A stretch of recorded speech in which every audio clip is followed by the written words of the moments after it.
20, 19, 18, 17, 16, 15, 14, 13, 12, 11, 10, 9, 8, 7, 6, 5, 4, 3, 2, 1.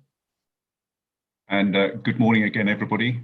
Hopefully you've had time to make a cup of tea and so on, ready for our second session, the round table. You may need to refresh your screens to get the most up-to-date view, but it's going to be the similar format as this morning, where you can post questions just to the right of your screens. I'm now going to introduce Richard Steele, who's Director of Port Skills and Safety, who is going to be leading this session, and ask him to introduce his fellow panelists. Over to you, Richard. Thank you. Good morning, everybody. Welcome, everyone, panel and delegates, to the Port Skills and Safety Mental Health and Wellbeing webinar. So the purpose of today's session is to learn together about mental health and wellbeing in the workplace. And I have three objectives. At the end of this session, you will have an increased awareness of how employers can create good work that promotes positive mental health and well-being. You'll have an increased understanding of some of the challenges that you and or your colleagues might experience around mental ill health in the workplace. And you will go away with at least one positive idea or approach that you can take back to your own organisation that might help someone in need. We've got an extraordinarily powerful lineup of guest panelists for you today, and I am genuinely, personally grateful to all of them for finding the time to be here. As with the best theatre, we've got a 3-act structure planned for you today. Act 1 will be guest speaker sessions, and that will begin with a sort of keynote from Wendy, and then each of the sessions thereafter, slightly shorter sessions, will follow from each of our additional first class speakers. Act 2 will be almost like a sort of question time structure. So I will throw out some questions to the panel. So if you want to hear less from me and more from you as an audience, Act 3 is when we will bring in questions from the audience through the question or chat section on Swapcard. As I said, we've got a first-class panel introducing in alphabetical order by surname. Wendy Freeman has been in post as the Group Occupational Health Manager for Peel Ports since 2018. She's qualified as a registered general nurse, and her career path has led to occupational health roles in various industries, including aerospace, car manufacturing, logistics, and food industry. In between these, Wendy has also studied postgraduate degrees in business management and has undertaken additional health and safety qualifications. Peter Kelly is Senior Psychologist at the Health and Safety Executive. He's the Practitioner Chair of the European Academy of Occupational Health Psychology. He's a technical expert on mental health and wellbeing and prevention of work-related stress. And Peter's been part of the team of psychologists involved from the beginning in developing the scientific knowledge base for the management standards approach to tackling work-related stress in Great Britain. He's also the co-author of a number of papers published on management standards, health and well-being. Stuart Pollard is a passionate health and safety and well-being professional with a wealth of knowledge and experience from a number of sectors. His approach is to challenge the norm, to make things engaging and dynamic and memorable, so that people talk about health, safety and well-being in a way that encourages learning, desirable and good behaviours, and opens up possibilities for change. Catherine Spain is Senior Harbour Master with the Port of London Authority and is part of the PLA's senior management team. That means she's responsible for the management of navigational safety on the tidal Thames. She previously spent 18 years at sea on a variety of vessels, including container ships and fast ferries. And last but absolutely not least, Claudia Trotter. Claudia acts as a main point of contact for Mates in Mind. She offers advice and guidance on developing mental health programs, including areas such as assessing needs, planning next steps, ensuring that objectives are met, organising and learning and development, and optimising support structures, and helping to measure relevant organisational improvement. So, as I promised, hopefully you're not going to hear too much more from me, but our speakers. And what I would like to do now is hand over to Wendy Freeman, who is going to do the keynote introductory session. Wendy. Good morning. Thank you very much, Richard, for such a nice introduction. So, as Richard said, my name is Wendy Freeman. I'm the Group Occupational Health Manager here at the Port of Liverpool. So we're here today to look at mental health and explore how we can best support our colleagues. And I think the fact that we're having this conversation is such a positive progression. But I do need to stress at this point that I'm not a mental health nurse. I'm a registered nurse, nor am I an expert in the field. However, I am a nurse with many years of experience working in predominantly male environments and have plenty of life experience in my 21 plus years on this planet. So I qualified as a registered general nurse in 1985. I can see everybody working out how old I am now. So during a 2-week holiday from my staff nurse job after I qualified, I did some agency work, and I went to a factory in Liverpool for an ad hoc shift. Absolutely loved it. They offered me a job, and a month later my journey into occupational health began. So over the years, I continued to work between the NHS in acute areas and occupational health in many settings, of which Richard alluded to. But it was in the early days of my occupational health career that I set foot in the Port of Liverpool for the first time. So occupational health was really different then, with the emphasis being placed on providing emergency aid above everything else. But my recollection of the port in those days was that it was a really tough environment with very little emphasis being placed on the well-being of dock workers. I mean, I can just remember at 7 a.m. every morning, the door to the Labour office would open and the vessel bosses would all walk out onto a platform to a sea of stevedores, all hoping for work that day. It was a scrum of them all vying for attention, as failure to be picked meant basically no work, no money for that day. And it was a battle for survival where the toughest thrived, really. Weakness couldn't be seen if you wanted to earn a living. And that sight has stayed with me over the years. When I got the opportunity to come back to the Port of Liverpool 3 years ago, I embraced this challenge because I remember that so vividly.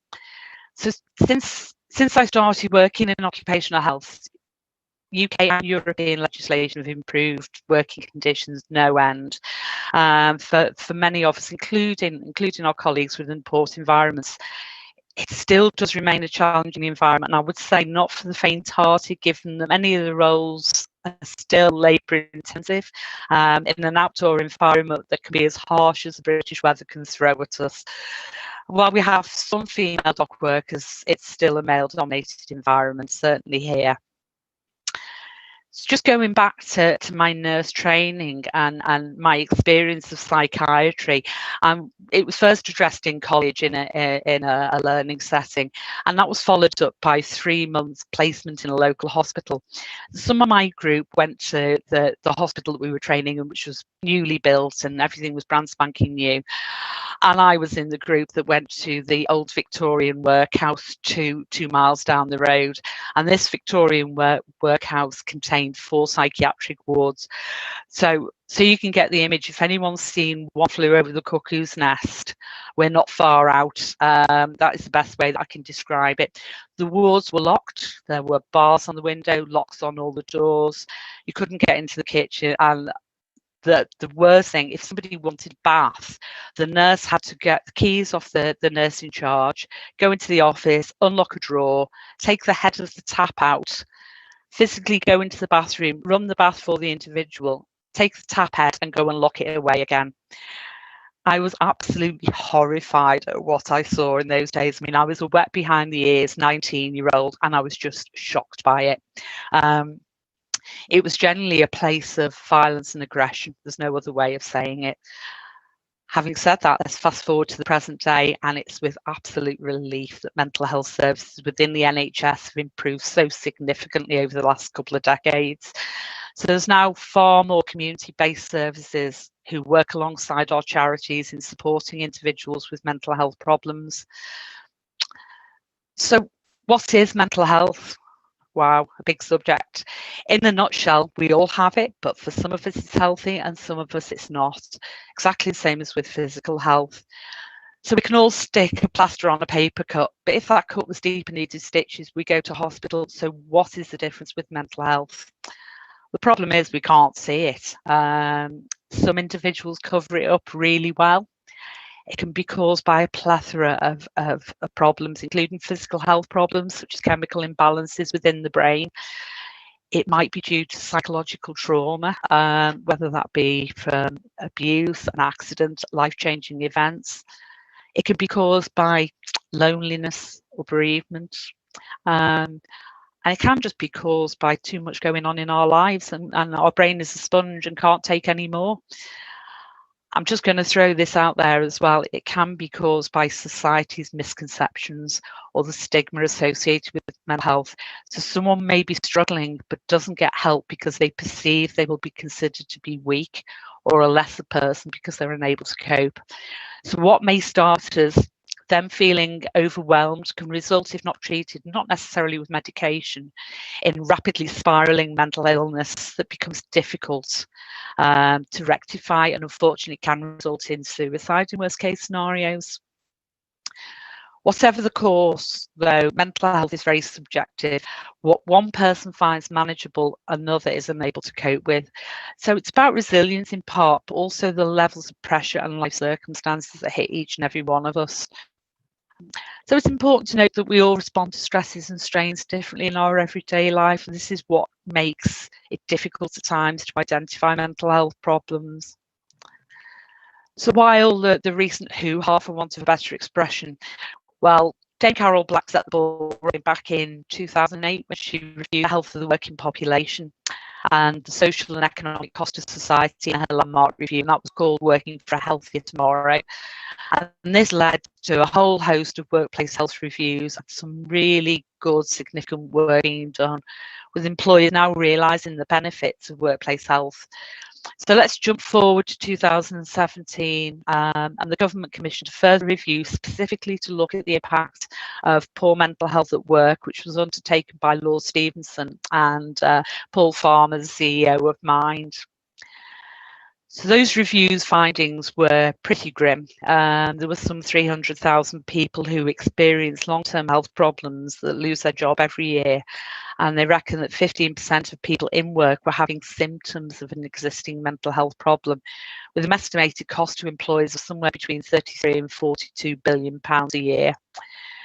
So the government did accept all the recommendations made by a Stevenson Farmer review, and subsequently issued an Improving Lives, which was a work health and disability paper. So has Dame Carol Black's tomorrow finally arrived? No, not yet, but things are greatly improving from where we were a decade ago, without a doubt. But what the Stevenson Farmer review does do very well is give us some very clear and sensible direction in how to tackle this problem within the workplace. So where do we as a group start? It seems like a huge task, but actually we need to strip it back to basics. Much of it is a common sense approach and a gradual introduction of improvements. And in my experience, trying to do this overnight is a recipe for disaster because you're not going to achieve your objective fully. So including within these Stevenson Farmer recommendations were 6 core mental health standards that include things like implementing mental health at work plan, developing mental health awareness, encouraging conversations around mental health, improving working conditions, and monitoring employee mental health and well-being. On top of that, there is a further set of enhanced standards for larger organisations, and these standards take it a little further and look at accountability, transparency, and provision of in-house support. So the first task is undoubtedly to get buy-in at most senior level within the organisation, and then look at the core standards objectively, considering what's in place and developing a mental health work plan. It may well be that your organisation can meet a lot of these standards relatively easily, but if it's done objectively, you can perhaps think outside the box and how you can further enhance these objectives.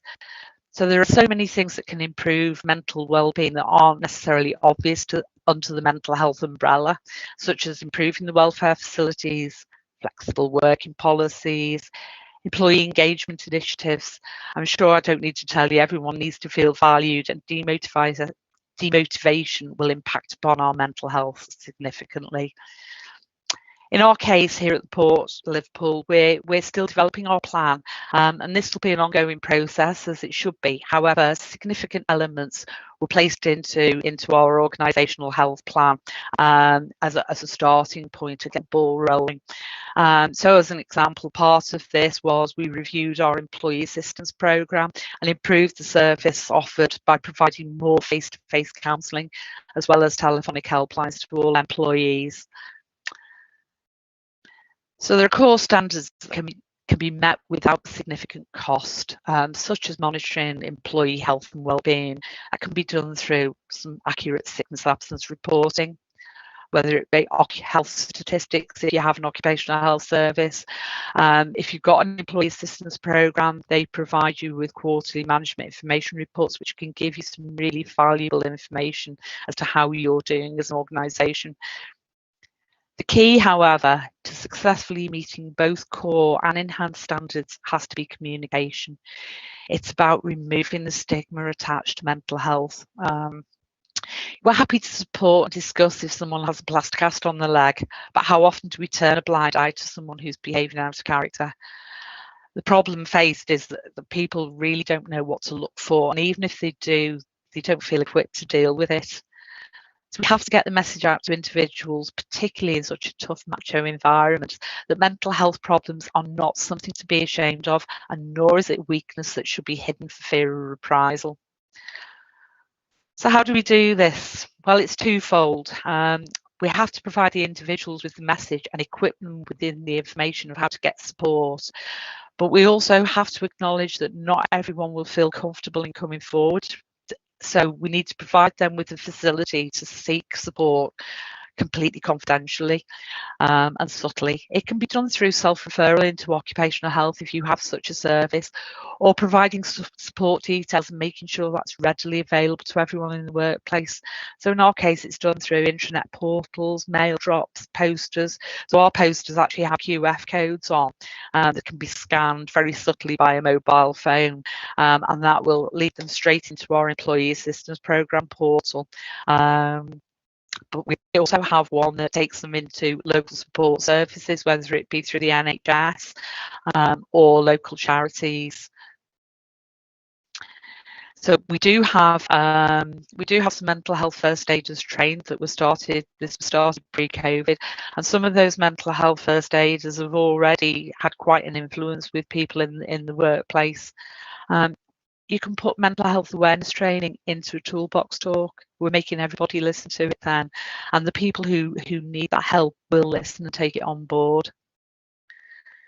So I said it was twofold. Secondly, we have to give our managers the skills and encouragement to talk to their team members. They need to understand the impact that high workloads have on individuals and what to look out for. They'd remove the trip hazard if it was in a walkway, because somebody might trip over it and hurt themselves. They can see it can be detrimental to someone's physical health. They also need to understand what impairs mental health and what influence this will have on an individual's actions in the workplace. Do we really want somebody who is feeling suicidal working alone in a gantry crane with only the thoughts to keep them company? Do we want somebody who's had 2 hours sleep driving a straddle carrier? Is it safe? No, it isn't. I'll give you a little example here. My apologies if there's anyone from Peel Ports. You may have heard me talking about this gentleman at a conference we had. I'm going to call him John. But John had been absent from work for several weeks due to a muscular back problem. And I saw John when I first came back to the port. He's not in the first flush of youth, to put it politely, and has worked in the port for many years, and he's a man's man. When I saw him, he looked drawn and appeared really, really flat. So I kind of gently explored his health with him, but he wouldn't acknowledge that he was struggling with his mental health. We arranged for him to return to work with the support of some adjustments into his role. As he was the plant driver, I was really concerned that putting this man into this isolated role was going to be detrimental to him. I used that back as a bit of an excuse, as a rationale for adjustments, and I just kept bringing him back to see me over the next few weeks, but he just wouldn't engage at all. I can't force people. We cannot force people, but we have to encourage them. Then came the turning point. John walked in one morning, still had his handle on the door as he was closing it, and he just turned around, put his hand up to me and said, "I've just got to say this, there isn't a day goes by when I don't think about killing myself." And at this point, I just sort of looked at him, pointed to the chair and said, "Right, well, let's get you some help." Within the next 3 hours, he was straight into the NHS support system, and he hasn't looked back since. But the moral of the story was, John didn't know me at first. He didn't trust me. He didn't know me. I was new into post. He was suspicious. Once we developed that rapport, he felt able to tell me what was a major issue that was impacting on both his mental and his physical health. The repeated muscular back problems are now a thing of the past, and his attendance record is exemplary. He's a bit unhappy he's put weight on because he's eating properly now, but he's a completely different person. Where did we fail him? Well, organisational structure at the time, it has changed now, was that he had, because of the shift patterns, he had a variety of managers. So there was no one named manager for that individual. There was no one he knew well enough to approach. And there was also an underlying fear that his confidentiality wouldn't be maintained and his colleagues would all know that he was struggling and he would be perceived as weak. So whilst I obviously have a bit of a radar for such issues as a nurse, a manager who's equipped with the knowledge of what to look for, who knows the individual and how to sensitively approach a discussion, is in equally as privileged a position. It's about not ignoring someone who looks like they may be struggling, but having the confidence to address and support them. So where I do feel that many organisations, and not just ports, need to improve is supporting those suffering from poor mental health to be able to return to work or to be able to stay in work. We all have high workloads with skeleton staff these days. However, nurturing and supporting our employees through difficult times will pay dividends in the long run, as they'll feel valued and they'll have a more positive approach to work and increased productivity. And I don't want to teach my granny to suck eggs, but it's a win-win for everybody. It can be really difficult to support them at times. So, for example, where individuals require medication, this may take several weeks to have effect. I mean, it's normally three to 6 weeks before they even start seeing a change. During this time, they may struggle with their concentration in safety critical environments. They may find rotational shifts difficult, going between days and nights if they've got disruption to their sleeping patterns. However, to have these individuals sitting at home will further impact upon their mental health, as it's well documented now that regular routine and work is an important factor in recovery from mental health issues.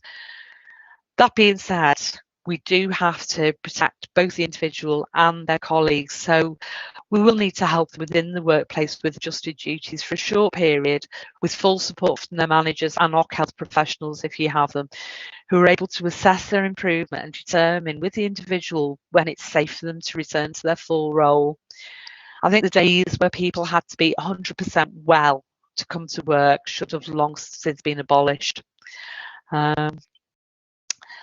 There are many positives that have come out of the recent high-profile publicity for mental health, and many organisations will have to undertake some cultural shift changes to move forward with society's demands. At last, society is now starting to acknowledge that mental health is as important as physical health.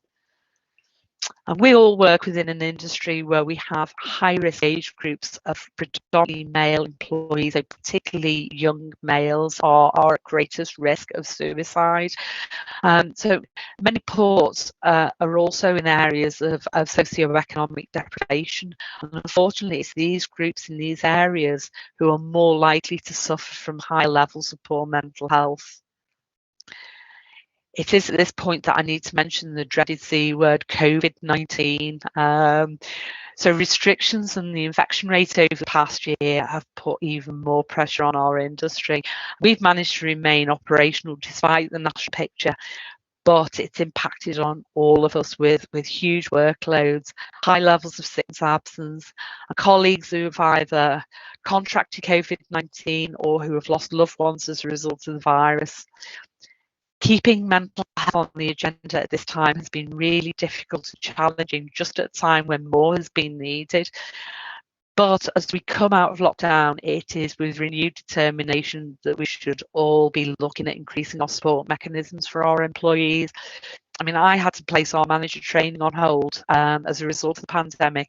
However, we have endeavoured to keep the channels of communication open to the best of our ability with regard to mental health. The pandemic isn't over, despite the significant reduction in cases, and things remain difficult for many of us. The one positive thing that I can see that has come out of this pandemic is a feeling of community spirit and support for each other. I think we've all been on this journey together, whether it's you, me, our plant driver, John. People generally learned to be more tolerant and supportive of each other. And I sincerely hope that this will play its part in reducing the historical stigma that's been attached to mental health issues for so very long. So that's me. Thank you very much for listening. Thank you so much, Wendy. That's well, fascinating, and yeah, I was quite moved by the story of John, and I'm glad that had a really positive outcome. So to keep things moving along, now we're going to do slightly shorter sessions from each of the remaining panel members. But if you've got good content, I don't want to cut you off. If I could now move on to Peter, please. Okay, you've got 5 minutes of me, I guess. Yeah, I'm Peter Kelly. I'm a senior psychologist for HSE. Been on this journey with stress and mental health for the best part of 20 years. 20 years ago, people looked at me stupidly and said, why is stress and anxiety and depression an issue? Isn't it all about the money and the profit and what we do? And I said, well, it's it's an emerging issue. And then ironically, I think for probably the last 10 years, we've talked a lot about health and well-being. And then for the last 5 years, we've spent an extortionate amount of money teaching people to cope, which looks very much like the 1990s. So I guess you won't be surprised that I'm going to look at this from an occupational perspective and look at the role of the organization. Mindfulness, resilience, mental health first aiders are tertiary interventions. They're good, they're useful, they should be there. Leave those in isolation and don't actually change the workplace and make the workplace healthier, then you'll get back to where we were in the 90s. The only difference is in the 90s, we had 9 million days lost to work-related stress, whereas last year, 1 week into the pandemic, we had 17.8 million days lost to work-related stress, depression, and anxiety. That's the most days lost to any health condition since we've started taking statistics. Okay, so if anyone says we don't have a problem, then the statistics are very clear that we do have a problem. What's changed in those 20 years?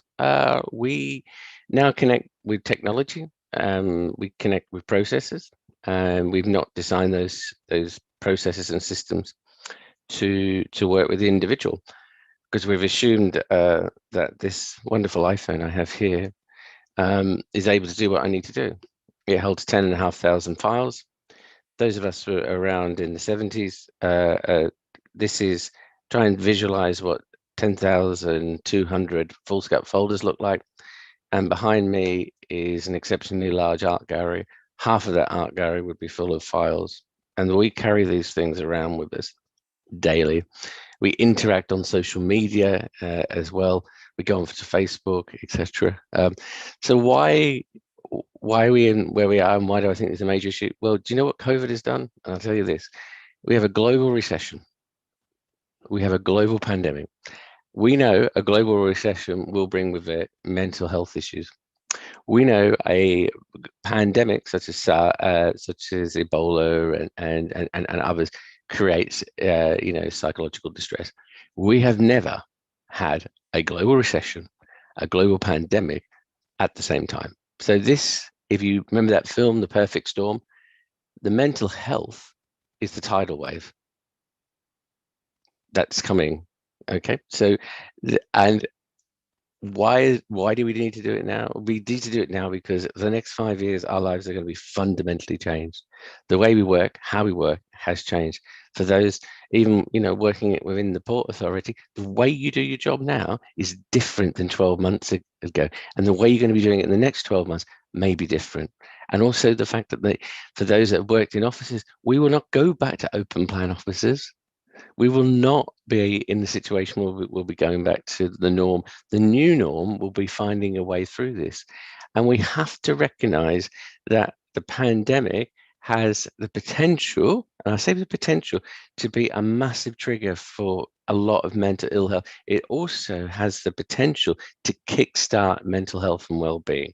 Okay? You need to do organizational interventions to manage the sources of stress and mental health your people are experiencing. You need to show empathy, as Wendy said it.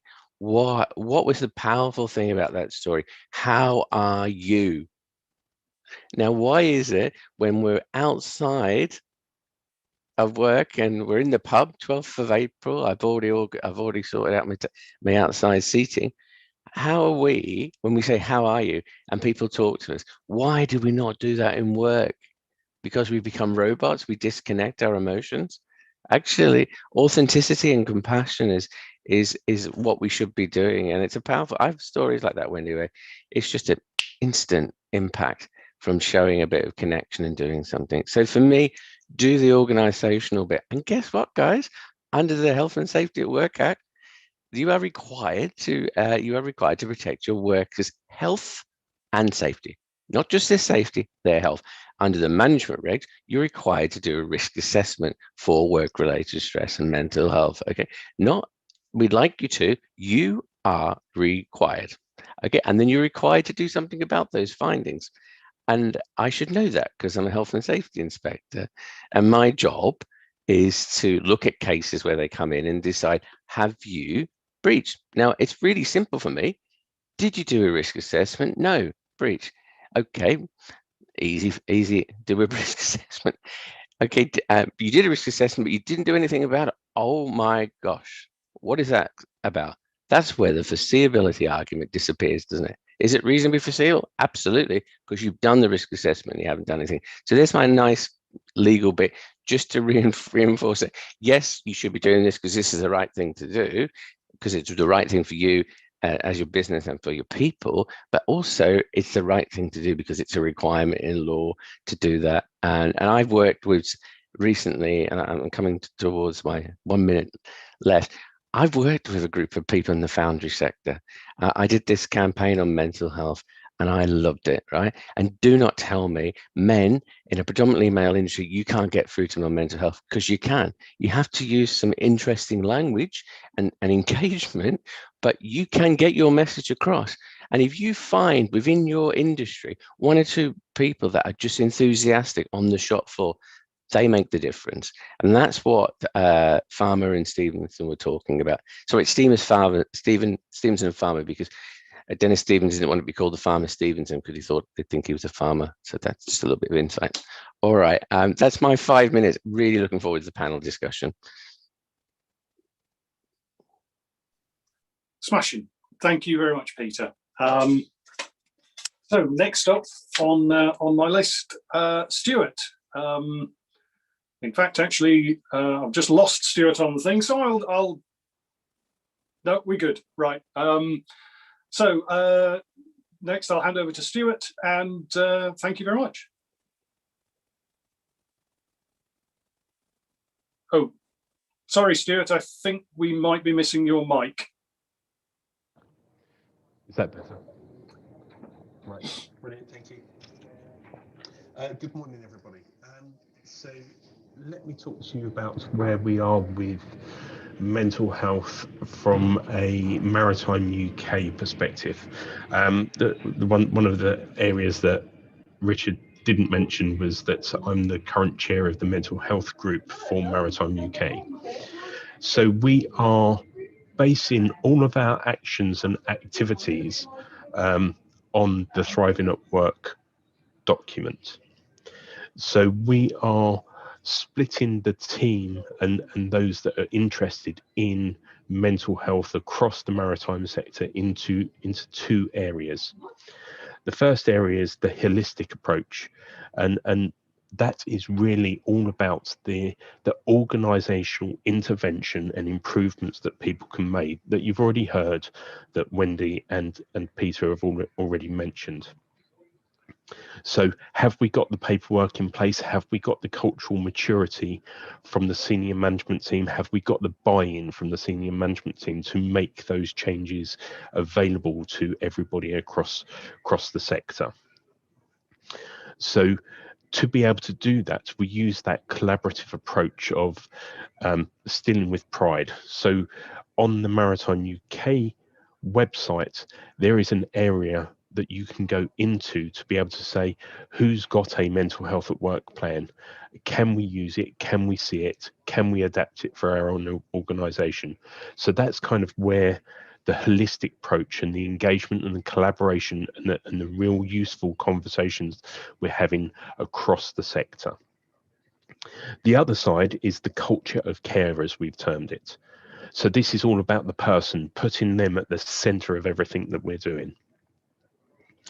So have we got the right campaigns? Have we got the availability of the information? Have we got the right level of support and guidance available to enable people to go, oh, I need to go there? And that could be for a seafarer, it could be for a port sector worker and everything else. Just to give you an understanding of where we are within my own organisation, Port of London Authority, we have this 4-year approach. Wendy's right, you cannot do everything overnight in seconds or anything else like that. We have a program of around about 100 items that we want to try and achieve in the next 4 years. Now, some of them are quite straightforward, related to case management, to physio, and to getting that counselling and support available to everybody. And in some cases, we already have that in existence. So to give you an idea and to follow on from what Wendy was saying, we have had an individual within the workplace that was out of work, not coming into the office or not coming into the workshops for over 6 months. We have now managed to get that person back into the workplace, working effectively and enjoying coming to work. Absolutely critical to that arrangements. We're a little bit further behind the case rather than where Wendy was. Excuse me. And we ended up using a clinical hypnotherapist to be able to use their skills to get that person back into the workplace. And it has worked extremely well. In addition to that, the first recognised issues surrounding a person, and Wendy will smile at this as well, we are seeing that back issues are the precursor to potentially mental health issues within the workplace. So if somebody is going off quite regularly with twinges backs and musculoskeletal injuries, the next question we are starting to ask is, how are you? Is everything okay at home? Is everything okay in the workplace? And doing that double check and everything else. So that's kind of where we are, and we are getting a better response from the guys and girls out and about within the organisation. Similarly, just picking up on Peter's elements, we are working quite closely with an occupational hygienist to identify what our health risks are in relation to the work activities that we are doing. That's going to enable us to educate our method statements and risk assessments so that we can manage the risks effectively and put the appropriate control measures in. But not only that, that information can also go to our occupational physician and nurse to be able to say, if somebody has had an incident or an issue, putting them back into the workplace, knowing what health impacts that we are exposing them to, makes it more educational for that individual, and we can actually bring them back into the workplace in the right way. So that kind of gives you an overview of everything that we are trying to achieve in a brief overview, trying to use that, the culture of care and the holistic approach joined together to improve mental health and occupational health across the workplace. Smashing. Thanks ever so much, Stuart. Could I just, as a little reminder to the audience, who I guess are out there, but it's none of the panelists can see. If you have questions or areas of interest or things that you'd like to pursue with the panel, this is your session. David Brown at the beginning of the meeting this morning said, you know, it's up to you. We need your input, your engagement and challenges. Please do put something into the either the questions section or the chat section in Swapcard, because we want to be able to use the expertise and experience and compassion that we have here within this group to really you know, get you into a place where you can take really positive action. So without further ado, I'd like to introduce or reintroduce Catherine. And Catherine, would you like to give us your take on this? Thanks. Yeah, thanks, Richard. Good morning, everybody. I'm Catherine Spain. I'm Senior Harbour Master with the Port of London Authority, but here today representing the UK Harbour Masters Association, where I sit on their council representing the South East ports. And I've recently started representing them at on Maritime UK's Diversity in Maritime programme, which includes the mental health in maritime, which Stu has just mentioned. So my role here today is really to come from the perspective of somebody who's actually working in that port environment, speaking to various harbour masters, you know, under increasing amounts of pressure to always just be there and get things done, increase workloads, and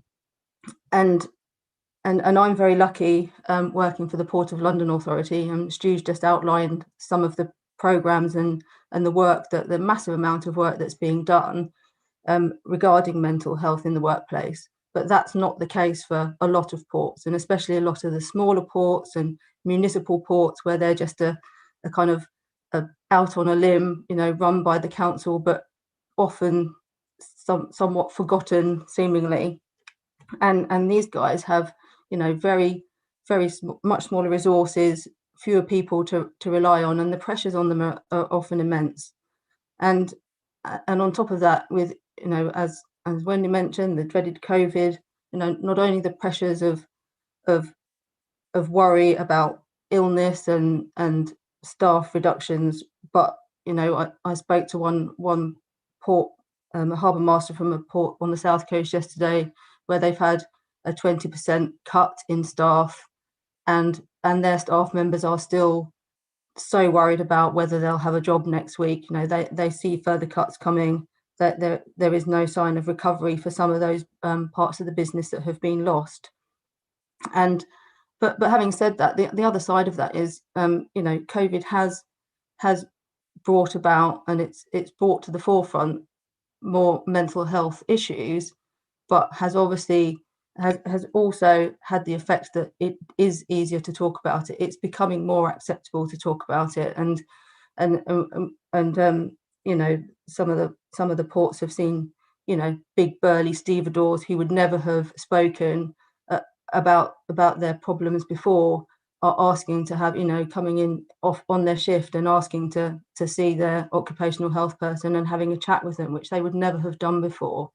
But it is a it is a big issue, and I've had first experience on a personal level, you know, with close family members suffering from mental health problems, but also with direct members of staff who I've had to manage when they've been going through this, and that's another difficult thing. Not just the support for people who are suffering from mental health problems, but the people who are managing people within their workforce that have issues, who don't necessarily have the skills and training to be able to understand fully how to manage those situations, because, you know, they're under pressure trying to do the right thing for those people, but also if they're off on long-term sick, they've then got the added pressure of not having enough staff, and that pressure then being put on to other members of their team. So I think I'll stop there. I've still got time, so I certainly wouldn't want to stop you, cut you off early. So moving on. Really sorry, Claudia, as somebody with a surname beginning with S, I know the thing of being last in the list, but welcome, Claudia. Thank you for joining us. Thank you, Richard, and thanks everyone. That's really good points, really interesting points that everybody's made. It's been really insightful listening to you all. So I guess a bit of background. So as Richard mentioned, I'm one of the support managers with Mates in Mind, so main point of contact for our supporters. So really my job is around kind of helping identify any issues that are within the organisation. We usually do this through an organisational assessment and kind of research, and then look to kind of implement that plan and some action points moving forward. So Mates in Mind, a little bit of background, was set up in 2016 with by the Health and Construction Leadership Group and the British Safety Council. So this was following the high statistics of suicide rates within construction specifically, but we now work with sort of transport logistics. We work with kind of a wider on a wider scale of industries. We work to enable companies to improve their workforce's mental health, addressing the stigma around mental health, any barriers that people have to getting help, and also promoting positive mental well-being as well, which is so important. We rather than take a kind of silver bullet approach to mental health, we see it as much more of a long-term process. It's much more of a, rather than the, I think as Peter mentioned, the kind of tertiary measures that companies they kind of go to those tertiary measures of things like mental health first aiders in place, training, employee assistance programs, all of those kind of, and helplines and things like that. When really our focus is on the cultural stuff within the company. So it's the primary and secondary measures. So things like policies, things like the doing employee engagement surveys, doing steering groups, focus groups, making sure you have cross representation across the company, across different levels of hierarchy, to really kind of put in place your plan. All of this informed by data. So we see that as kind of the best way to address it. Look at what you have in place at the moment as an organization. What are the gaps there? Identify those and then see what areas you need to address. Obviously the benefits, which when you kind of went through a little bit anyway, of kind of investing into mental health, obviously is reducing that lost productivity if someone's off or if they're coming into work and they're ill. Retaining staff, avoiding recruitment and training costs. Meeting duties of care, which has also been addressed as well, reputational risk, but most importantly, creating that culture in which staff feel supported and safe, and really the employees become the front line of well-being within a company. So they know how to spot the signs in themselves that they're struggling, but also spot the signs in their colleagues. We know that the first person people often reach out to when they're struggling is the person closest to them. This can be friends, family, it can be a close work colleague. So it's really important that they feel empowered and confident to have that conversation and kind of have those skills. But also, it's probably going to be talked about a little bit more, things like line managers as well, that they feel empowered, they feel, they feel they have the skills to start the conversation, embed it into things like each one-to-one, ask them, how are you? How are you really? Asking twice, you usually get a more accurate, a more honest response the second time you ask if someone's okay. But yeah, I think that gives you a little bit of background of kind of our values, how we operate, how we work with organisations. Thank you. Smashing. Thank you very much, Claudia. Okay, so we're still just compiling some of the questions from the question chat in Swapcard. So I just perhaps wondered if I could kick things off by asking perhaps sort of Wendy, Catherine and Stuart, how prevalent do you think mental ill health is in the UK ports sector as a whole? What do you think is the picture?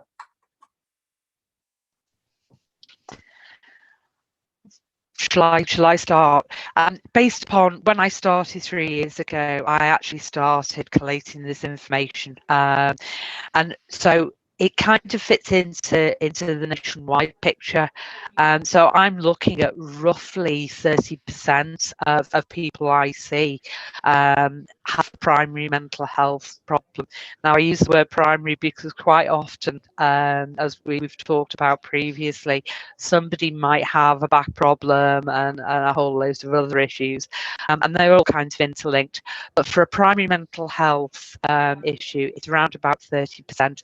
And so I started recording it in 2018, and since then it's kind of stumbled between 28 and 32%, so around about 30%. But that isn't specifically alarming for the port industry, because that's kind of the nationwide picture within every type of organisation.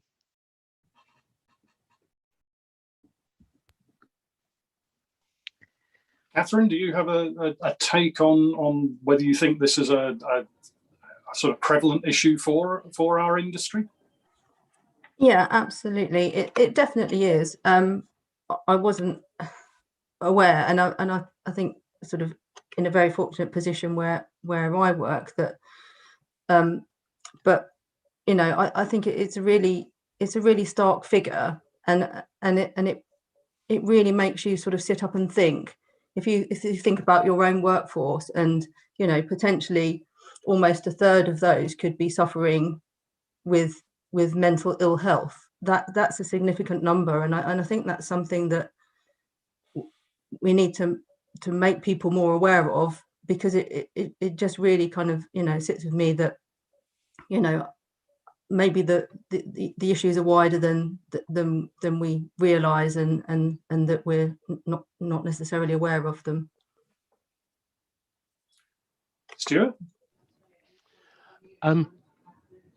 Just talking to other organisations and looking at different sectors, what you tend to find is that those that are interested in mental health within an organisation are perhaps questioning, have I got a mental health issue myself, or have been through a mental health episode, whether it's temporary or more progressive and everything else like that, or they are living with a mental health issue constantly, because we all have mental health, and that's what we need to remember. It's just how people deal with it, manage it, and everything else. So have we seen an increase? yes, we have seen an increase, but I think it's because we are now more open to the conversation. And as people start to see and feel more comfortable to say, yes, I have that, I have a problem, or they're finding out that somebody within their team is getting support because they've raised an issue, they're more willing to come forward. So have we seen a spike within the PLA? I would say yes, in terms of recording it and reporting it. But I think what you will find is that, as Wendy has said, we are roughly the same as similar as what everybody's reporting, 1 in 4, 1 in 5 approximately, of people managing or dealing with a mental health whilst in the workplace. Okay, thank you. So to perhaps make a very rough, so this isn't just the latest buzz phrase or a topic that seems to have managed to get to the top of the agenda. This is real and meaningful and has a direct impact on people and the success of businesses. Yeah. Okay. Good. I'm getting nodding, so I'll carry on. Peter, I was just wondering, sort of, is that consistent with what you see in other industries? You know, those sorts of numbers, the fact that this is a real challenge. Yeah, absolutely. I mean, if 1 in 4 of us are going to suffer from a mental health issue, then it will be. There is 10 of us here, so 2 of us have had a mental health problem in our lifetime. I'm number 1. I suffer from anxiety. I've had it for 20 years. It's my silent partner, and we share this road together. If I get really tired, I get really anxious. So I have an element of managing it, but also my employer manages it by realizing, actually, I might have a really bad day and go, it's a shocker. And I think that's having that conversation with employees really important. There's a gross underreporting. We actually, until we break down the stigma of mental health, and the amazing work mates of mine do amongst some of the sectors they work in is brilliant. It's that simple conversation of it's okay. I go on construction sites now and they talk about mental health. They talk about having a crap day. They talk about what that means. Yeah. And I think, I think so. We have got to stop making excuses for male sectors for not doing this on mental health, because I've worked with some exceptionally gifted men out there who you look at and go, they just look like, you know, they don't cry. And do you know what? The moment they say, I have had a difficulty, it cracks everything that goes through. And the beautiful thing is when you have women in a lot of these male environments, we begin to crack that down. So, you know, I just think there is a gross underreporting. We are, if we don't do something now, looking at an increase, and we need to do something about it. And I'm not making any excuses for people anymore. I'm tired of people saying it's too hard. But it's not. It's only if you're soft. That's rubbish. It's not about soft. It's a common mental health problem. It happens to all of us, and sometimes we have a really bad situation and we have a reaction. I often say to people, it's a normal reaction to an abnormal situation, and actually give yourself some space, give yourself some time to say, you know, that this is okay. And yes, so I guess it's in a long-winded way, because I'm a civil servant and a psychologist. What you're saying, I do confirm, but I do think it's an underrepresentation. If we really, really knew what the situation was, then we would be doing substantially more. And that's why there is a load of conversations and talk around mental health at the moment, isn't there?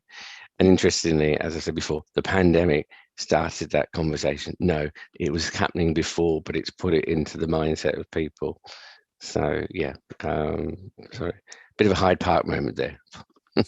Not at all. So Claudia, I think perhaps if I could ask you the question as well, sort of looking at from what you know of ports, but perhaps what you know of wider UK PLC.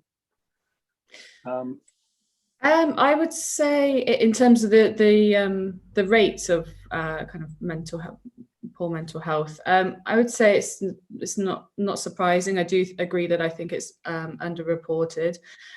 We know that every week 1 in 6 adults in the UK experiences symptoms of a common mental health condition. So it's not even just that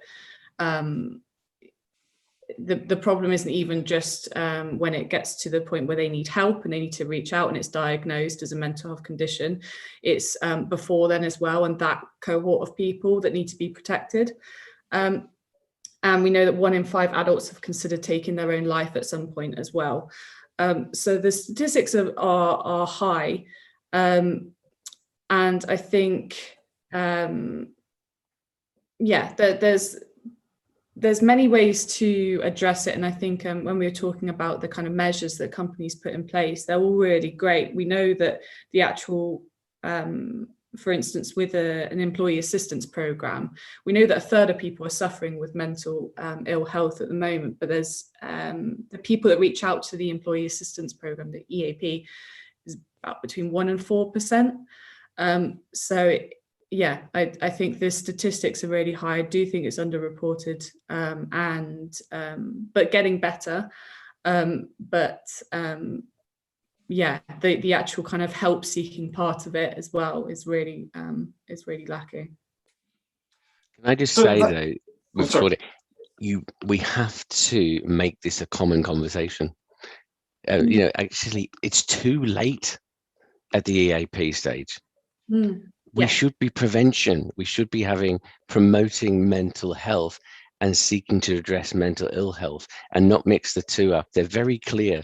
Mental ill health is an outcome. Mental health is what sustains you in work and keeps you in work and maintains you and gives you that sense of purpose and hope. You know, I big up Mates in Mind, but unbelievable resources on there to start in those conversations, including ourselves. You know, the talking toolkits around work-related stress, but prevent. Don't treat.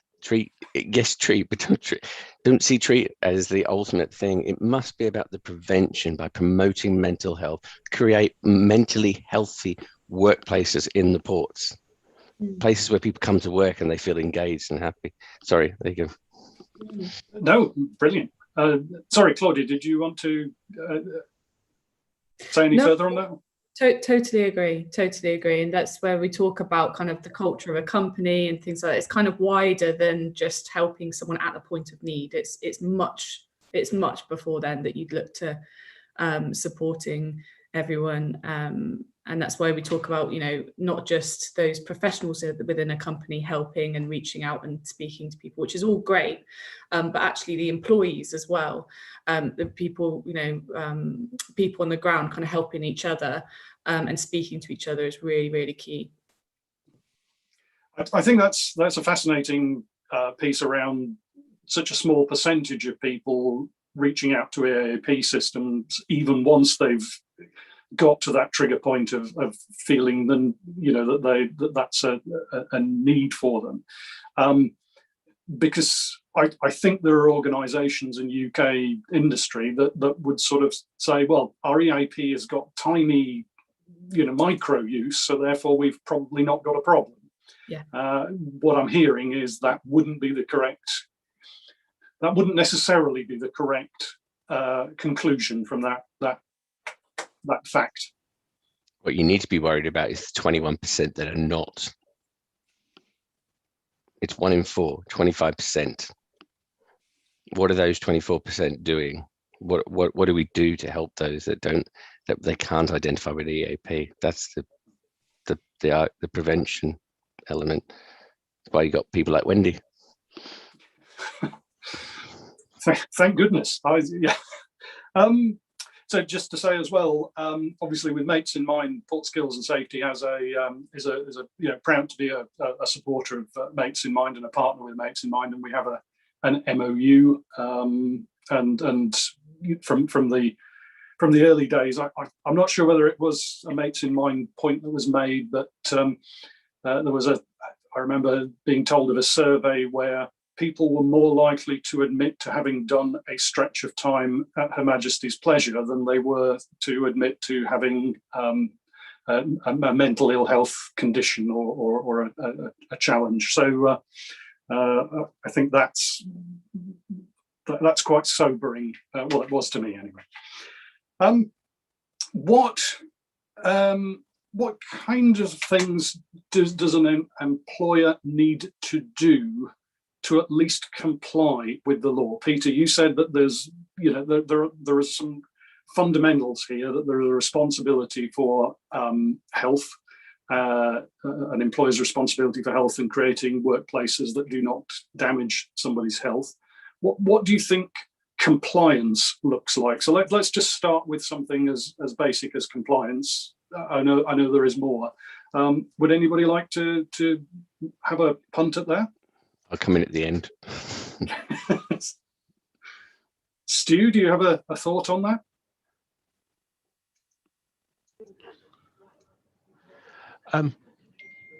To be compliant, so I come from the construction sector. I've only been in the port sector for a little over 18 months now. So I know what the construction sector were doing and everything else. And when I've moved into the maritime sector, I'm seeing the same issues being presented today as they were in the construction sector. Where things went slightly askew, in my opinion, is that people grabbed hold of, we're doing a well-being campaign. We're telling people all about cancers, mental health. We're talking about it and doing all of the campaigns and saying, aren't we fantastic? And we've done a wellness campaign. What they didn't follow up, and this is perhaps where it's going to link in with Peter, is understanding the risks and associated pieces that we are exposing people to, and then changing the practices within the workplace. And I think that's why I mentioned earlier about the occupational hygienist. When you start talking about an occupational hygienist, people think you need a dentist. No, an occupational hygienist is a person that assesses the health impacts associated with work activities. And if we can put that together with the wellness campaign, it's a lot more targeted, and we will make a difference to everybody else. And that will also help people's mental health, because we're doing something, putting less stresses on them, less anxiety, because we're communicating with them better, and them understanding their job roles better. So that's kind of where I would come from.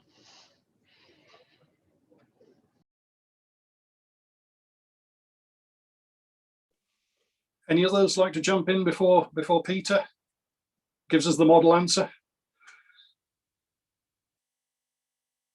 Now, Peter, please. Okay. I'll give you the psychologist and the inspector at the same time.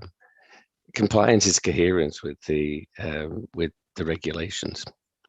So Section 2 of the Health and Safety at Work Act requires you to manage and control the risks to your workers or employees and members of the public to their health and safety.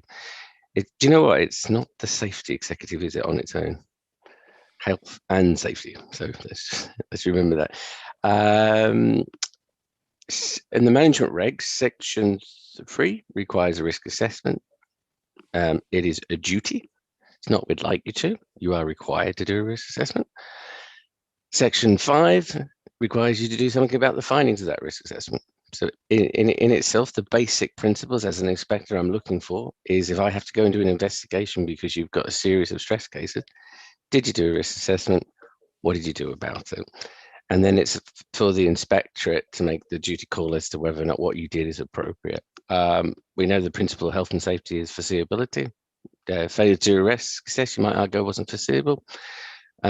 And you wouldn't work because you're required to do it. Having a well-being program, having mental health first aiders, having training at mindfulness and resilience really doesn't make much difference to the determination as to whether or not there's a breach. It's nice to see that you've got it, but if it's practically you're not managing the organizational elements, then it's like me going into a factory and there's a lathe, and I go up and say, why is there no shield? Why is there no guarding on the lathe? Well, you know, we didn't think we really needed it. I don't like to use it, or I wouldn't accept an excuse for not having a guarding around a lathe or for a safety management system for accessing a crane in a port. I've got a basic standard of what I expect, and that's the same for stress. So yeah, so that is what compliance should look like. We do have a criteria on our webpage that says what we will investigate on work-related stress. We don't investigate individual cases because you know that's normally up to ACAS and other areas to go through. But we would, if the right case came along where there was a series of people being made ill, we would do it, because we did it for asbestos, we did it for mesothelioma, we've done it for respiratory disorders, and we could do it for that. So yeah. So saying all of that, if you prevent it by doing this and you promote mental health, you won't need to be accessing the same level of support services. Prevent, promote, support. And at the heart of that is the promotion of mentally healthy workplaces. Why do we go into work and go, make me ill? Because why do we not change the workplaces to make people healthy? Where does it say on your contract, I'd like to be made ill? It doesn't, does it? And that's the reality, because we go, oh, the system, change the system to fit around the people. That's the other side of it, which is compliance is about looking at the system and making alterations, not just on the people as well. Does that help? Certainly helps me. Does anybody want to come in on that? Or actually, I now see there's quite a few questions in the chat. So if people I'm going to run away now. Looking off screen at my chat screen and not paying attention to the making eye contact. So I've got a question here.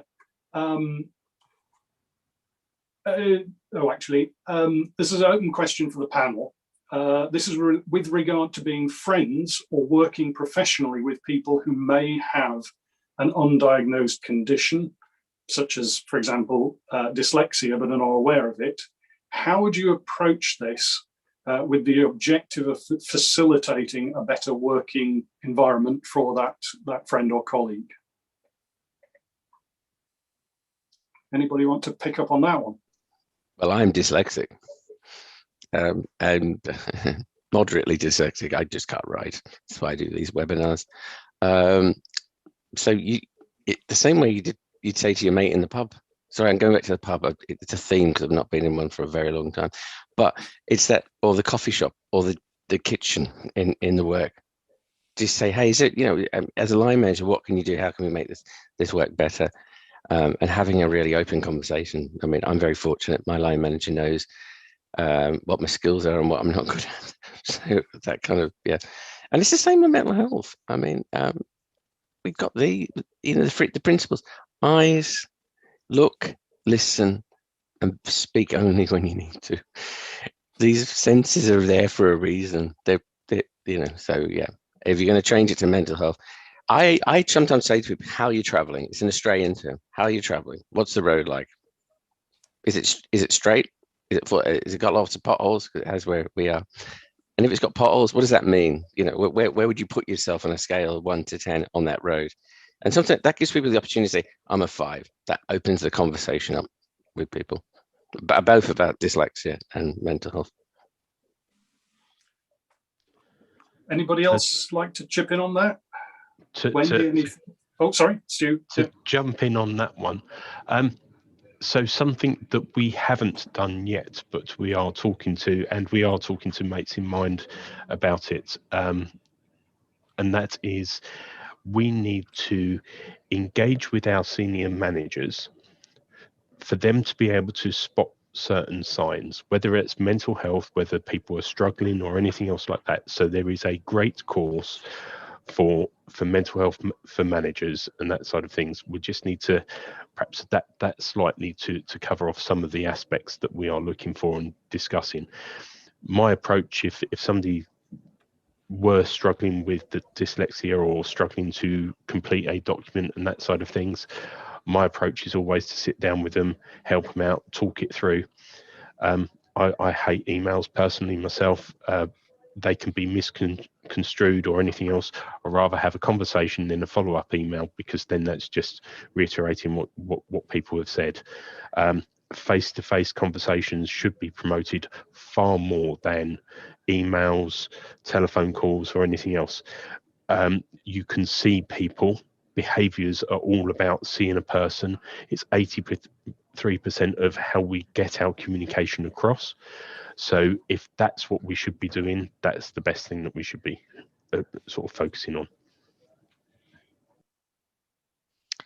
I'd agree with that. And I think that the COVID situation has made that more difficult in a lot of cases, because we have a lot of operational staff who are in the port working. They're shift workers. They have to be there. They've been there right the way through the pandemic. And the majority of their managers are working from home a lot of the time, and the contact is a lot less. They're seeing people a lot less because they have to have COVID secure workplaces that people would normally walk through and have a general chit chat, and that isn't happening now because those spaces are secure, and so a lot of those conversations that would be happening aren't happening at the moment. Wendy? There's two things that I mentioned earlier that I think are critical here. One, the first point is communication is the key, isn't it? But secondly, it's also giving our managers those skills to be able to actually put their workload aside and actually have a look and see what's going on, perhaps sometimes under their noses. Give them the actual skills to be able to identify if somebody's struggling or having a problem. And that's where our manager training comes in. So actually, there is a question from Emma Lewis. It says, what training do you find effective for managers to provide them with the support that they need to be able to then support people that come to them or observe and perhaps head off at the pass with people?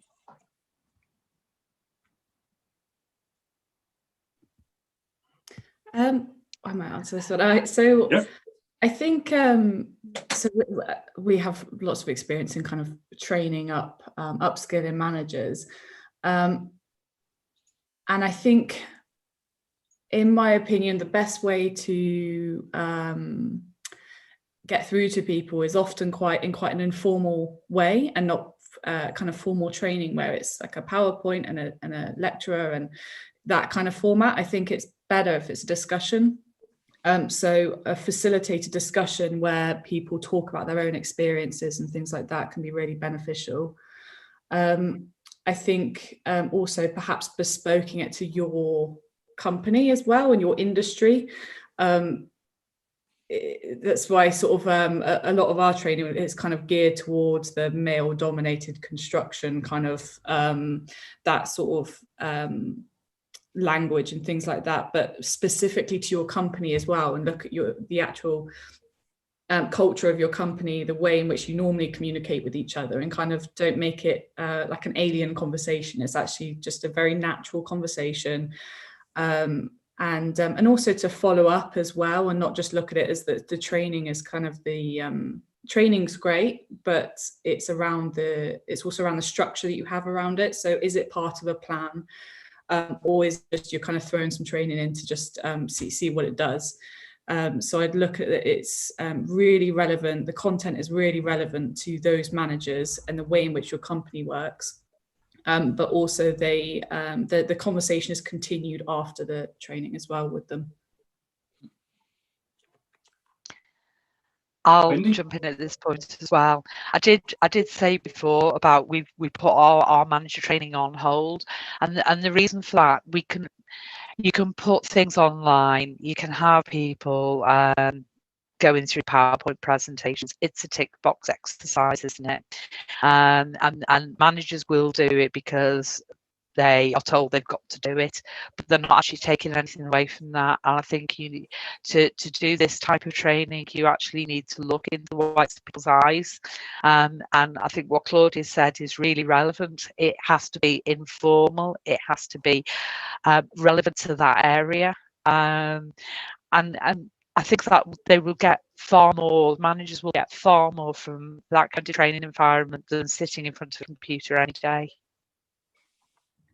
Yeah, I agree. And I think this partly ties in with Colin Batham's question as well about engaging high level management, but how do you engage the middle management and the line management? And you know, that's a conversation I've had at least twice in the last week on other matters, where we have campaigns for various things. The buy-in from the top, our CEO, always very keen, the senior management all sign up to it.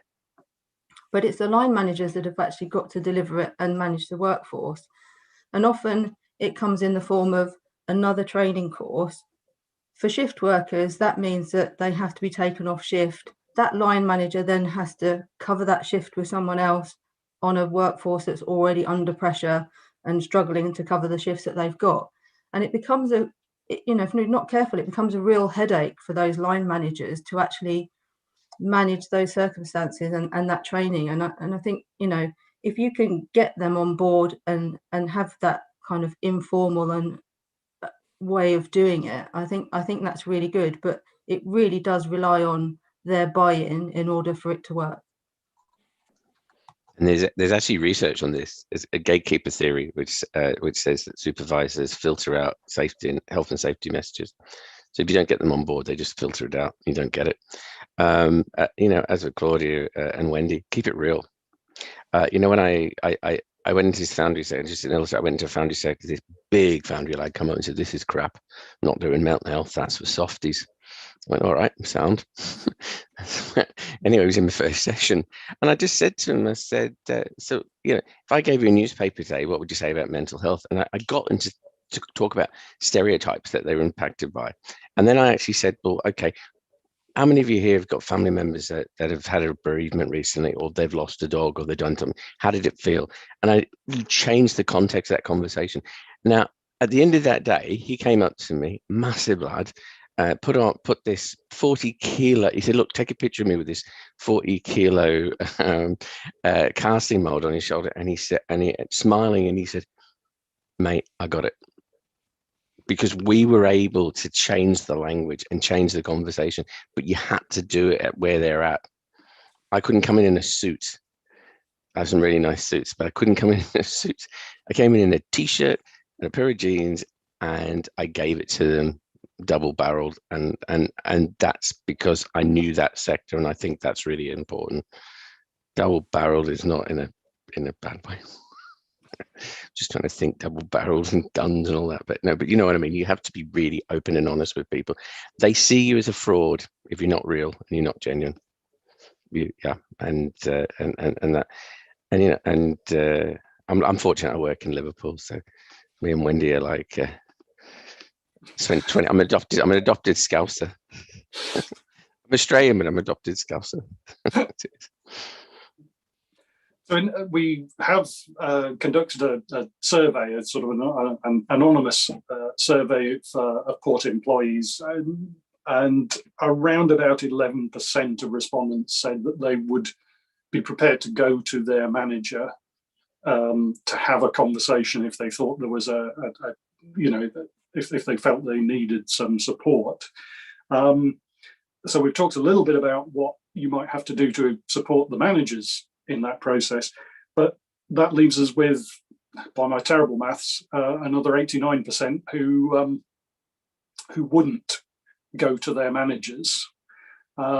Is that this is a sample survey? I'm not making claims for it being statistically significant, but that is quite a high figure. Does that seem overly high? And even if it doesn't, how do we change that perception of managers or supervisors as a genuine place to go for support? Any thoughts, Claudia? Is that something? Yeah, I was just thinking. So, yeah, as we mentioned, there's to me it's not so surprising, I think, that there's that many that would reach out to a line manager because of the stigma that still exists in kind of male dominated industries. Quite often the managers will be male as well. So it's I think there's a lot of messaging that could be kind of brought into the conversation.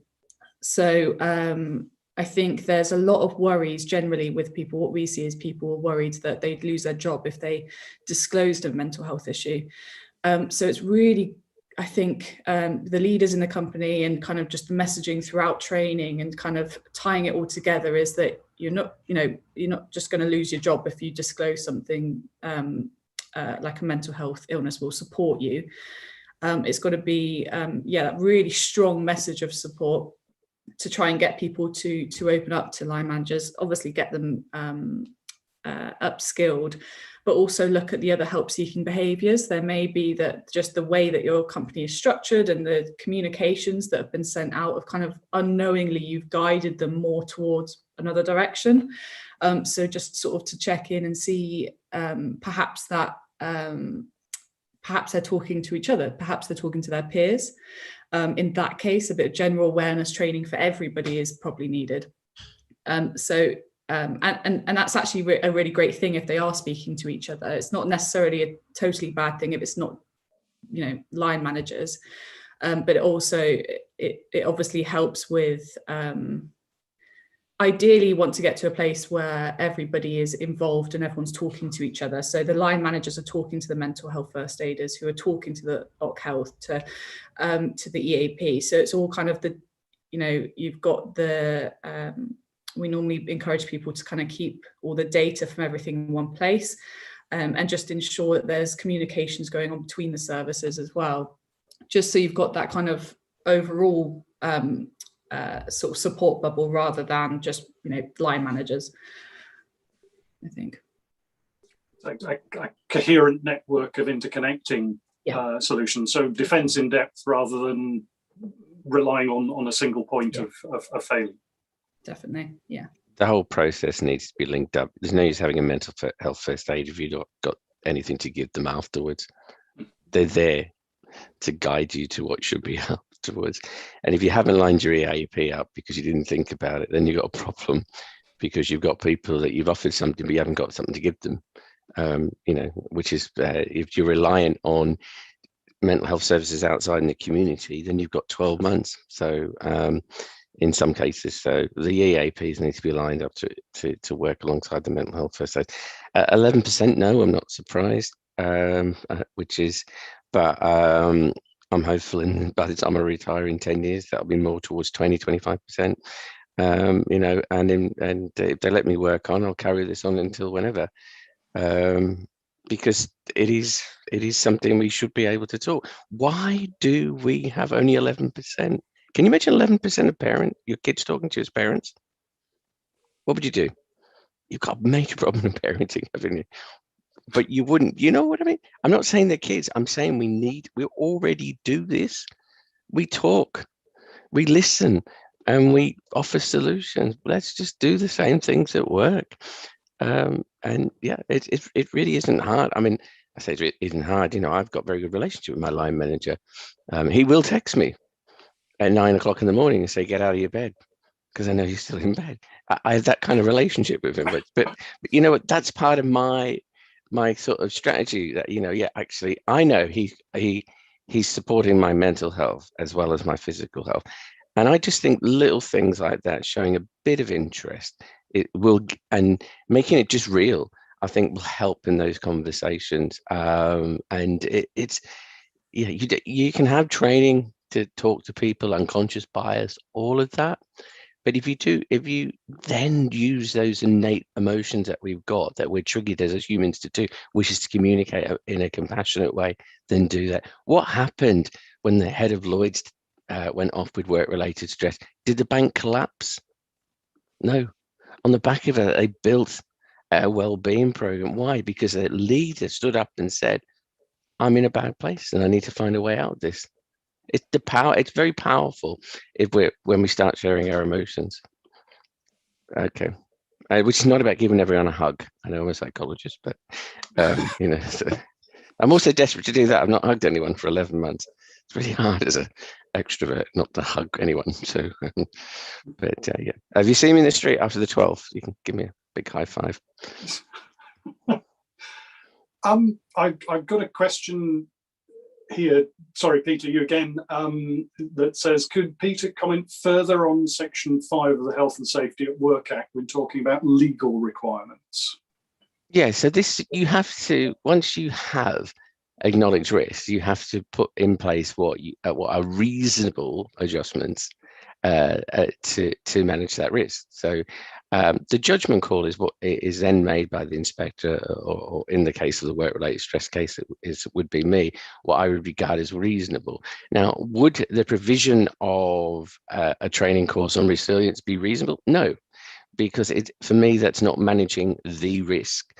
So I would expect you to be doing something that identifies as your risk. So if it's an organizational risk because you've got excessive demands, what have you done to mitigate those demands? What changes have you made that change that work environment? So if you've got a consultant who's come in and they've looked at your process and said, if you do these tweaks here, you'll improve, this will improve the flow of the demands, then that for me is a reasonable adjustment. You know, it doesn't need to be consulted, it can just be people in your own organization. It's like any risk, really. Except on a guarding on a machine, it's very, you go up, you put a guarding on a machine, you're compliant. Yeah. But that's not the same for health issues. You have to do a series of things to get that impact. Asbestosis and mesothelioma as conditions required a number of things to happen for compliance, don't they? And it's the same with mental health. So yeah, it's doing something. Does that help? I mean, so Section 5 is showing that what you've done is the important thing, is how you've controlled the risks at an organizational level. Okay, that's quick for me. Yeah, no, that's grand.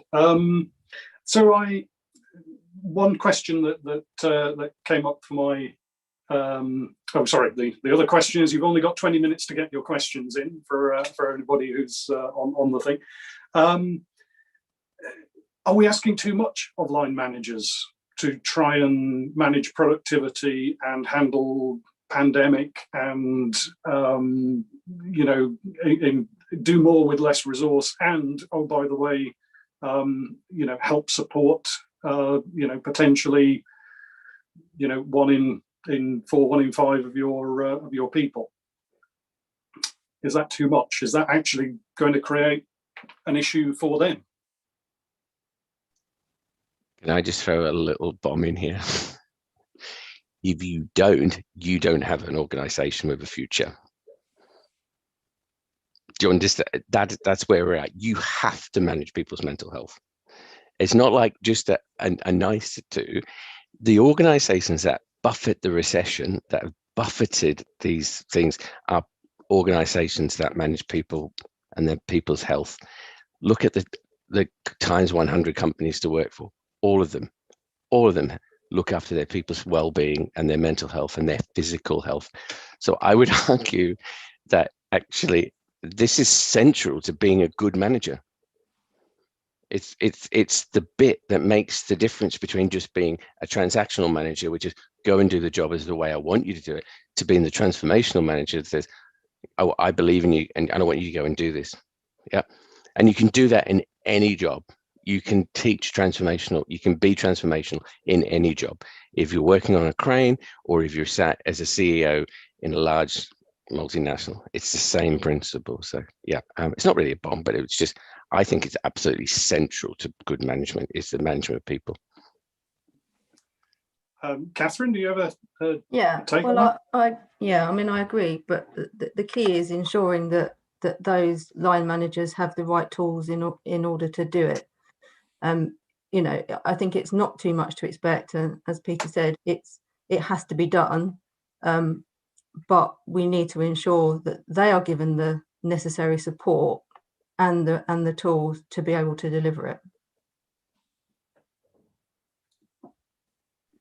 Claudia, is that?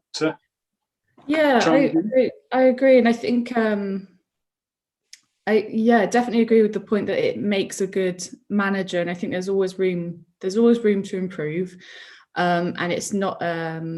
I think people can get quite defensive perhaps when it comes to like management style and that sort of thing, when actually it doesn't take any effort at all really to drop into conversation. How are things going?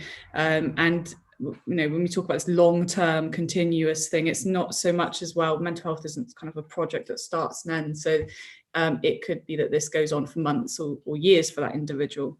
So it's about kind of dropping into conversation, not just seeing it as something that's, we've provided this service, we've provided the support, and now it's done, it's closed, it's sort of, it's continuous. Sorry, my dog gets upset when someone leaves the house. But I think as well, with line managers, I don't think it takes any really much effort at all to do something like that. And I think when we talk about cultural change, there's a lot to be said for, you know, the easiest way that we kind of explain what we mean by culture change to organizations is when you come out of the bathroom at work, is your boss tapping his watch at you?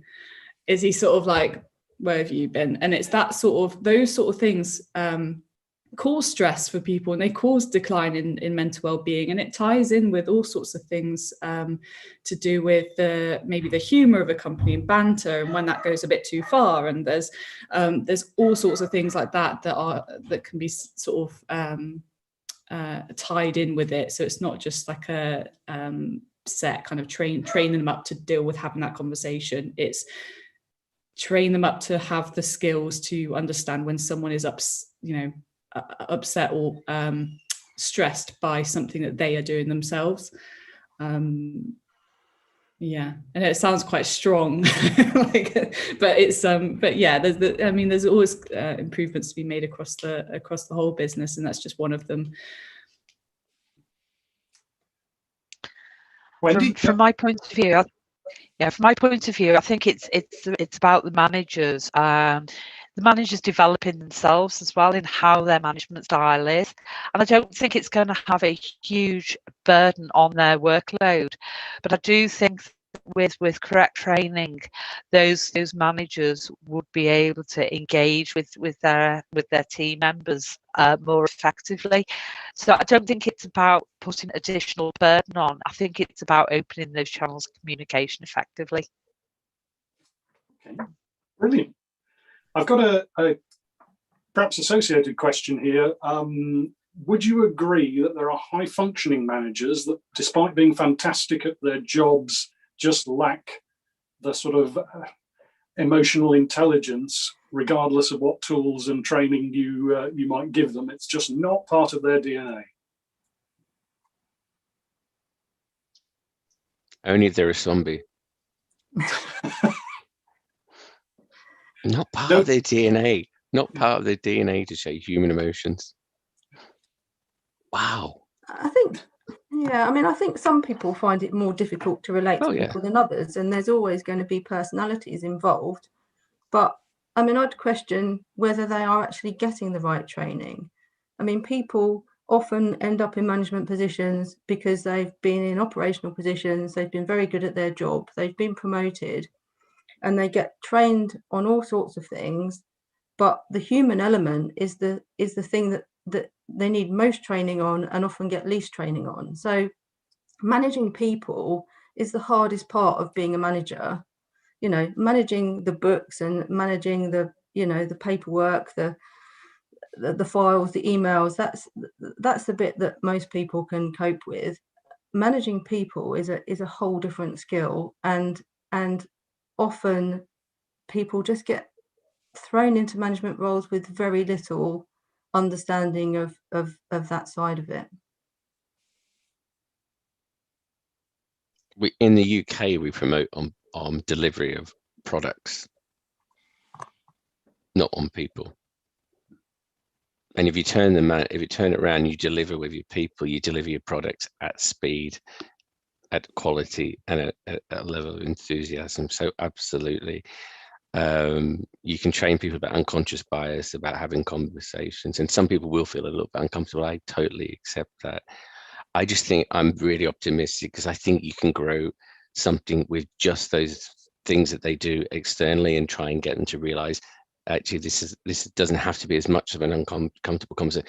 I had one manager who was really not comfortable with the emotional side of things, and I had to say, well, this is me and this is how I sort of function, and we had to work together to find a way through that. And I think that's maybe like that is actually but actually making it okay to have conversations. There's a utility company about 15 years ago said, "Be here now." It was on the back of the name tag. It was when you used to have offices, and it said, "Be here now," and it just facilitated the fact that people could have conversations about any range of things. If somebody came in, they were told you could stop work and you could listen, and that cost £70 because it was for stickers. They're very nice stickers, but it saved that company. In terms of days lost, 3 days a week were saved, and they equated to £1.2 million. Not a bad return on investment for being here now to listen to people, was it?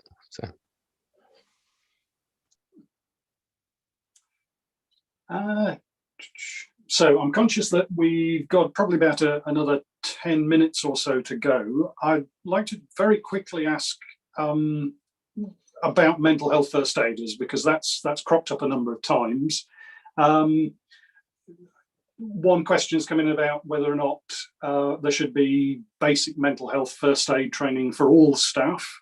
But what does the panel think are the benefits and perhaps the limitations of mental health first aiders? Wendy, do you want to kick off on that? I go first.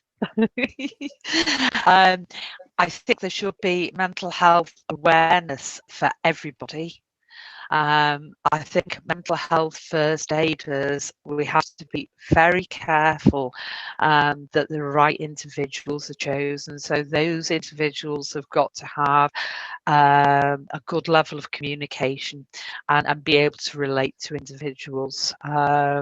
So there are some individuals whose personality would make it almost a pointless exercise to put them through mental health first aid training, because people, they might not be that approachable, so people aren't going to go to them. So from that point of view, we do have to be quite selective with mental health first aiders.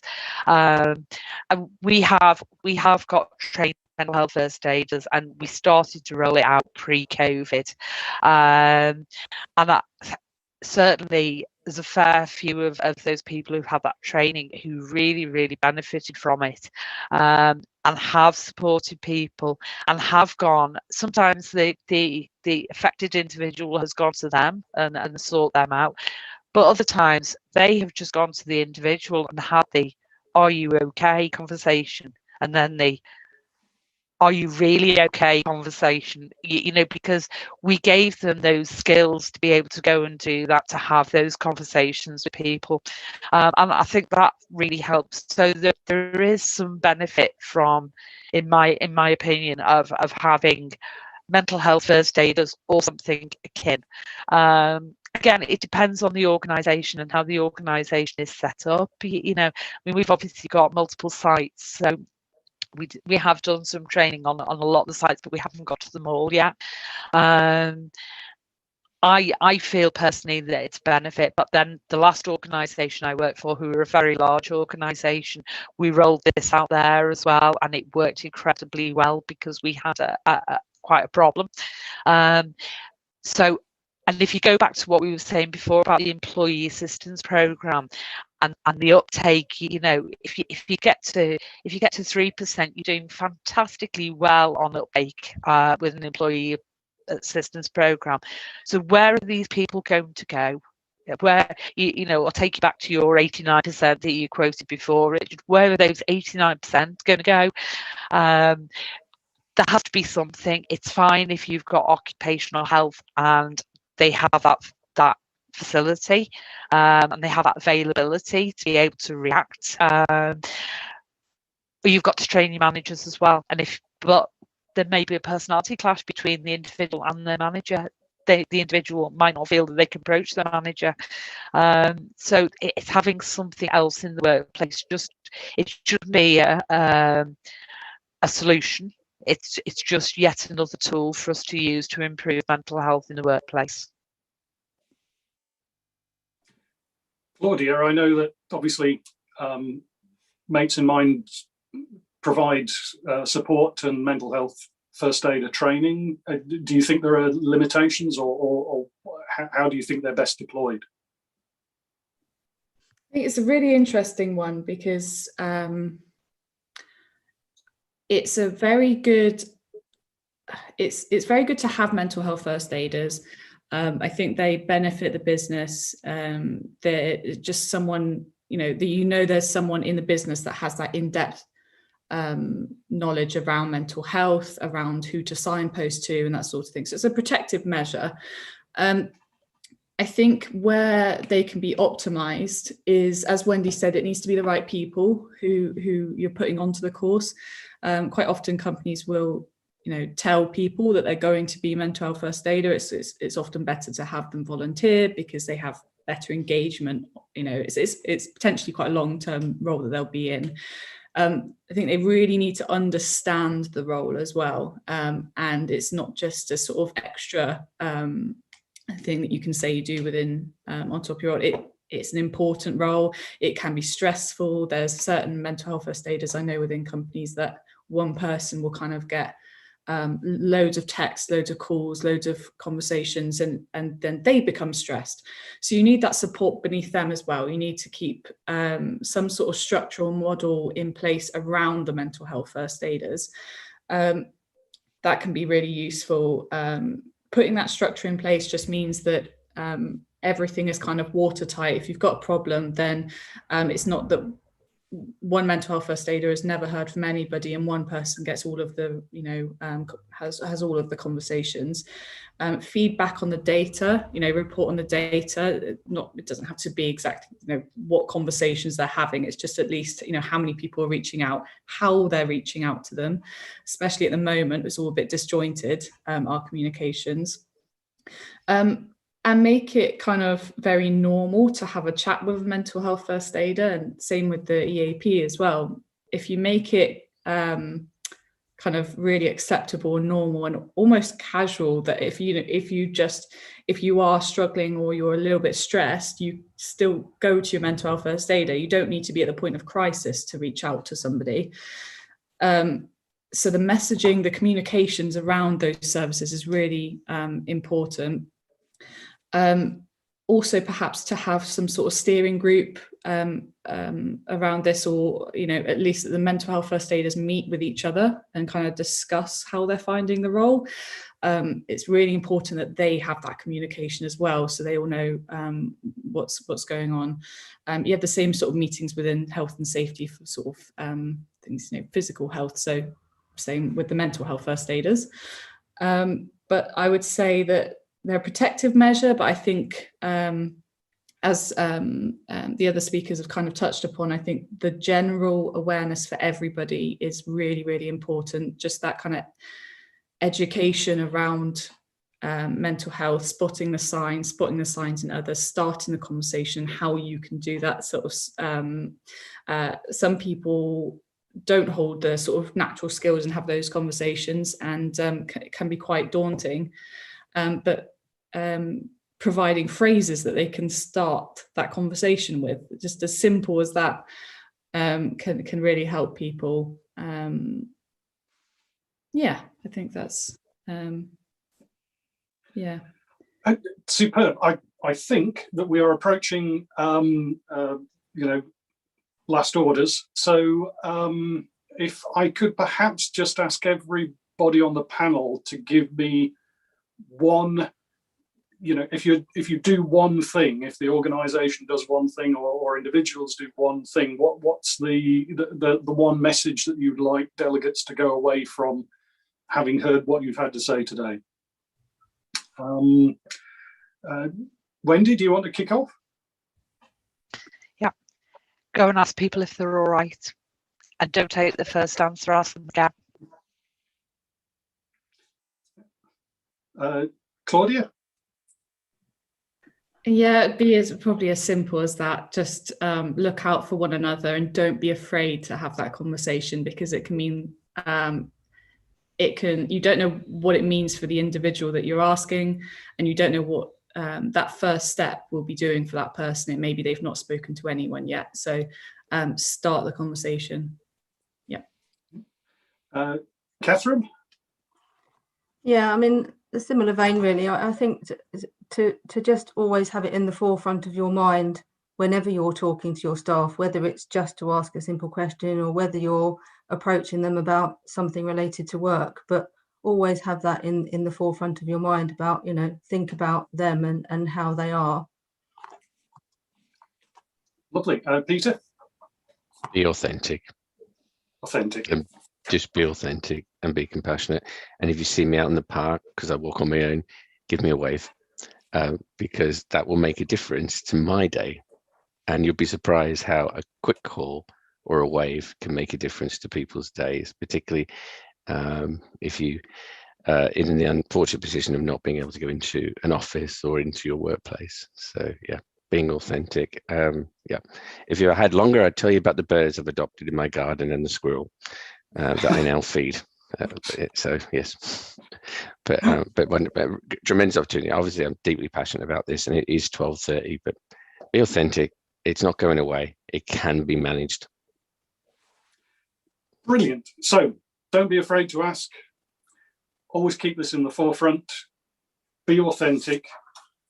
Promote mentally healthy workplaces and support people in those environments. Sorry, Stu, I wasn't sure whether we still had you. So do you have a last word? Last word on mental health. Speak, listen, and be there for people, basically. Break the silence. Brilliant. Thank you ever so much, everybody. This has been an extraordinary panel, myself excluded. I thank you so much for the time and the thought and the care and the authenticity that's come through. So if I can say thank you, Wendy, Peter, Stuart, Catherine, and Claudia, you've been brilliant. If I could also thank Jen, Nicola, and David from the first session this morning. Thanks to the team at Clarion, so Robert, Laura, and Sarah, who have gone through all kinds of pain to try and make sure that we were organised and together, and this looked as slick as it has done. Thank you ever so much for your support there, and thanks to the PSS team who've done a brilliant job behind the scenes, the behind the curtain stuff. Rian, Sharon, Rob, and Marcio. We can only do this with everybody's participation. Thank you ever so much, and I'll probably better shut up now. Thanks ever so much. Thank you. Thank you.